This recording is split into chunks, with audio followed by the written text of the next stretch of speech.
बिस्मिल्लाहिर्रहमानिर्रहीम। अस्सलाम वालेकुम नाज़रीन, पाक दीन इस्लाम में आपको खुश आमदीद कहा जाता है और आज मैं आपके साथ हज़रत बिलाल रज़ी अल्लाह अन्हु का वाक़या बयान करने वाली हूँ कि उन्होंने कौन सी रुला देने वाली 3 ऐसी अज़ानें दी थी। ये वाक़या ईमान अफरोज़ होने के साथ साथ सबक आमूज़ भी है, लिहाजा वीडियो को स्किप किए बगैर मुकम्मल देखिएगा ताकि इस वाक़या का मकसद आप लोगों तक आसानी से पहुँच सके। हज़रत बिलाल रज़ी अल्लाह अन्हु एक जलीलुल कद्र सहाबी और नबी करीम सल्लल्लाहु अलैहि वसल्लम के खादमे खसूसी थे। हबशा के रहने वाले थे, इसलिए आपको बिलाले हबशी भी कहा जाता है। बअसते नबी के आगाज में आप उमिया बिन खल्फ के गुलाम थे। जैसे ही कलमा हक आपने सुना और इस्लाम की दावत से आप रोशनास हुए, आपने फौरन ही उस पर लब्बैक कहा और मुशर्रफ पे इस्लाम हो गए। जालिम आका इतला मिलते ही मुश्तल हो गए, क्योंकि उसे दीन हक और नबी करीम सल्लल्लाहु अलैहि वसल्लम की जाते गरामी से शदीद बुग़्ज़ था। हज़रत बिलाल रज़ी अल्लाह अन्हु को इस्लाम से बरगश्ता करने के लिए उसने हर तरह के मुज़ालिम ढाए। कभी चलचलाती हुई धूप में उन्हें बिठा दिया जाता, कभी जलती हुई रेत पर उन्हें लटाकर उनके जिस्म पर कोई पत्थर रख दिया जाता कि वो हरकत भी ना कर सके। कभी उनके गले में रस्सी डालकर उबाश नौजवानों के हाथों में थमा दिया जाता कि उनको तपती हुई कंकड़ियों पर घसीटते फिरे। इन सब मसाइबों अलाम के बावजूद उनकी जुबान से सिर्फ अहद अहद ही का नारा निकलता था। जुल्म सितम का ये हाल जार हजरत अबू बकर सिद्दीक रज़ी अल्लाह अन्हु से देखा नहीं गया और उन्होंने मुंह मांगी कीमत देकर हजरत बिलाल रज़ी अल्लाह अन्हु को खरीद लिया और अल्लाह के रास्ते में आज़ाद कर दिया। लेकिन आज़ादी के बाद वो अपने मुल्क हबशा वापस होने के बजाय मक्का मुकर्रमा में ही ठहर गए और नबी करीम सल्लल्लाहु अलैहि वसल्लम के खादमे खसूसी बन गए। नबी करीम सल्लल्लाहु अलैहि वसल्लम ने उम्महातिल मोमिनीन के घरों की ज़रूरियात के सिलसिले में साजो सामान की फरहमी का मामला उन्हीं के सपुर्द कर दिया, जिसे वो बड़ी खुशी और खुश दिली के साथ अंजाम दिया करते थे। हजरत बिलाल रज़ी अल्लाह अन्हु के मुकामो मर्तबा का अंदाज़ा इस वाक़या से किया जा सकता है कि नबी करीम सल्लल्लाहु अलैहि वसल्लम जब सफ़रे मिराज से वापस तशरीफ़ लाए तो आपने हजरत बिलाल रज़ी अल्लाह अन्हु से दरियाफ्त फरमाया कि मिराज के मौका पर जब मैं जन्नत का मुशाहदा कर रहा था तो अपने सामने तुम्हारे जूतों की चाप सुन रहा था और मुझे यूं महसूस हो रहा था कि मैं जहाँ से भी गुजर रहा था तुम मेरे सामने जा रहे हो।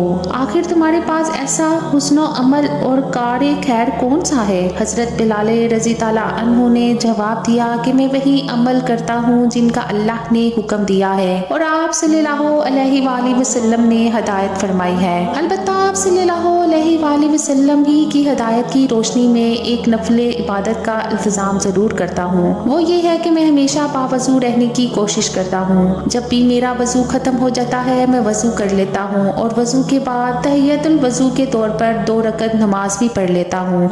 यूँ तो हज़रत बिलाल रज़ी अल्लाह अन्हु की बहुत सी खसूसियात है, लेकिन आपकी इम्तियाजी खसूसियात ये थी कि आपको मौज़न रसूल सल्लल्लाहु अलैहि वसल्लम का होने का एहसास हासिल था। हिजरत के बाद जब नमाज के लिए बुलाने के तरीके पर मशवरा किया गया तो अब्दुल्ला बिन ज़ैद का ख्वाब सुनकर हुज़ूर अकरम सल्लल्लाहु अलैहि वसल्लम ने कहा ये अल्लाह की तरफ से है और इसी तरीके को पसंद करते हुए हज़रत बिलाल रज़ी अल्लाह अन्हु को अजान देने का हुक्म दिया। चुनांचा हज़रत बिलाल रज़ी अल्लाह अन्हु ने मस्जिद नबी के बुलंद मुकाम पर तरीके इस्लाम की सबसे पहली अजान दी और वो ये थी हज़रत बिलाल रज़ी अल्लाह अन्हु की पहली यादगार अजान। सुबह के सुनाटे में हज़रत बिलाल रज़ी अल्लाह अन्हु अजान देने लगे तो अजान देते हुए खुद भी मसरूर व मसरूर हो रहे थे और मदीना मुनव्वरा की फ़ज़ाओं को भी मस्तो मखमूर कर रहे थे। कलमाते अजान की सदाएं दिल नवाज सुनकर सहाबा किराम के दिलों में तो हलचल मची हुई थी। अहले किताब और मुनाफिकीन भी मुतासिर हुए बगैर नहीं रह सके, लेकिन यह तासरान के पत्थर जिसे दिलों को पिघला नहीं सका,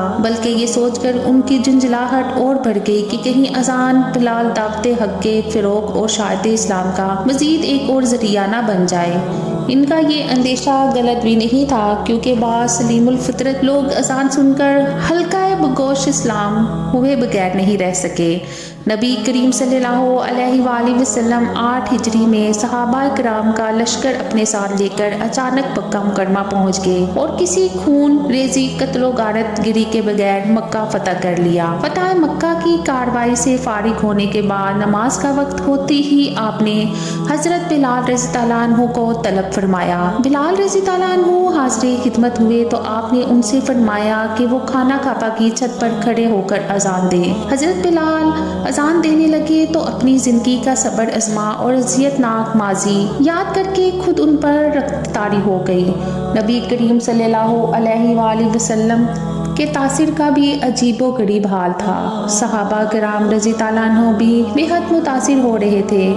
بشندگان مکہ کے دلوں پر دہشت اور گھبراہٹ کی کیفیت طاری تھی اور وہ یہ سوچ کر حیران و پریشان ہو رہے تھے کہ امیہ بن خلف کا مجبور و مظلوم غلام آج خانہ کعبہ کی چھت پر اذان دے رہا ہے اور سننے والوں کے دلوں کو تڑپا رہا تھا۔ یہ تھی حضرت بلال رضی اللہ عنہ کی دوسری اذان۔ نبی کریم صلی اللہ علیہ وآلہ وسلم کا انتقال ہوا تو سب سے زیادہ متاثر اور مغموم ہونے میں حضرت بلال بھی تھے۔ دیار مدینہ میں سرکار مدینہ ان کی آنکھوں سے اوجھل ہو گئے تو ان کی آنکھوں میں اندھیرا چھانے لگا اور زندگی اجیرن ہو گئی۔ انہیں یوں محسوس ہو رہا تھا کہ مسجد نبوی کے در و دیوار سوگوار ہے اور مدینہ النبوی کی گلیوں میں رونق باقی نہیں رہی ہے۔ ہر طرف اداسی چھائی ہوئی ہے۔ مدینہ منورہ میں کہیں بھی ان کے دل بے قرار کو چین سکون نہیں مل رہا تھا۔ نہ گھر میں کوئی تسلی کا سامان نظر آتا ہے اور نہ باہر اطمینان حاصل ہو رہا ہے۔ محبوب کی جدائی کا زخم اس قدر گہرا ہے کہ وہ کسی بھی طرح منتمل نہیں ہو رہا ہے۔ اس طرح پہ مسلسل سے تنگ آ کر حضرت بلال رضی اللہ عنہ نے آخر یہ فیصلہ کیا کہ کچھ عرصے کے لیے مدینہ منورہ سے باہر چلے جائیں۔ چنانچہ مدینہ منورہ کی یاد اپنے پہلو میں لیے ہوئے دمشق پہنچ کر ٹھہر تو گئے، لیکن ان کے تصور میں مدینہ ہی مدینہ تھا اور سرکار مدینہ کو یاد کر کے ان کا سینہ شک ہوا جا رہا تھا۔ دمشق میں رہتے ہوئے ابھی تھوڑا ہی عرصہ گزرا تھا کہ ایک شب خواب میں نبی کریم صلی اللہ علیہ وآلہ وسلم کی زیارت نصیب ہوئی۔ حضرت محمد صلی اللہ علیہ وآلہ وسلم ان سے فرما رہے تھے کہ بلال ہم کو چھوڑ کر تم کہاں چلے گئے؟ کیا ہم سے ناراض ہوگی؟ بیدار ہو کر وہ فوراً دمشق سے مدینہ کے لیے روانہ ہو گئے۔ بشندگان مدینہ کو حضرت بلال رضی اللہ عنہ کی واپسی کا حال معلوم ہوا تو سب نے بڑے خلوص و محبت کے ساتھ ان کا استقبال کیا۔ حضرت بلال رضی اللہ عنہ مدینہ منورہ پہنچے تو فطری طور پر اہل مدینہ کے دلوں میں خیال پیدا ہوا کہ نبی کریم صلی اللہ علیہ وآلہ وسلم کی حیات طیبہ میں حضرت بلال رضی اللہ عنہ جس طرح ہر نماز کے لیے اذان دیا کرتے تھے اسی طرح پھر اذان کا سلسلہ شروع کر دیں گے۔ لیکن بلال نے اذان دینا چھوڑ دی۔ لوگوں نے اذان کے لیے یاد دہائی کرائی بھی تو وہ تیار نہیں ہوئے اور معذرت کرتے رہے۔ پھر اہل مدینہ جگرے گوشہ ہائے رسول اور فاطمہ بطول رضی اللہ عنہ کے لال حسن رضی اللہ عنہ اور حسین رضی اللہ عنہ سے ملے اور درخواست کی کہ وہ دونوں بلال کو اذان دینے پر آمادہ کریں۔ چنانچہ حسین نے بلال سے گزارش کی کہ حضرت بلال رضی اللہ عنہ ہر نماز کے لیے نہ صحیح کسی ایک نماز کے لیے تو اذان دے دے۔ نبی کریم صلی اللہ علیہ وآلہ وسلم کے لاڈلے نواسوں کی پرخلوص درخواست حضرت بلال رضی اللہ عنہ نے رد نہیں کی اور نماز کا وقت آیا تو مسجد نبوی کے سامنے کھڑے ہو کر اذان دینے لگے۔ یہ اذان بلالی ان کی پچھلی ساری اذانوں سے بالکل نرالی تھی۔ سوز و ساز تو ان کی آواز میں ہوتا ہی تھا، مگر اس اذان میں سوز و ساز کے ساتھ ساتھ درد و گداز بھی شامل ہو گیا تھا۔ اذان کا آغاز ہوتے ہی سارا مدینہ گوشے بڑ آواز تھا۔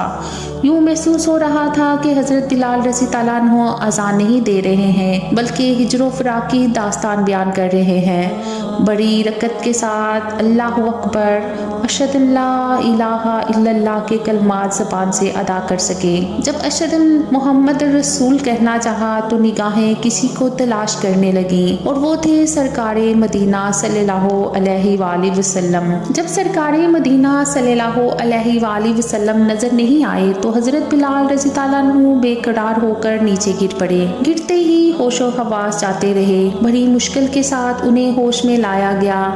یہ تھی حضرت بلال رضی اللہ عنہ کی تیسری اور آخری یادگار اذان، جس کے بعد پھر کبھی حضرت بلال رضی اللہ عنہ نے اذان نہیں دی اور کسی نے ان کی اذان دینے پر اصرار بھی نہیں کیا۔ جزاک اللہ۔ امید کرتی ہوں کہ آج کا واقعہ آپ کو اچھا لگا ہوگا۔ مزید اچھے واقعات کے لیے میرے چینل کو سبسکرائب کریں، ویڈیو کو لائک کریں۔ اللہ نگہبان۔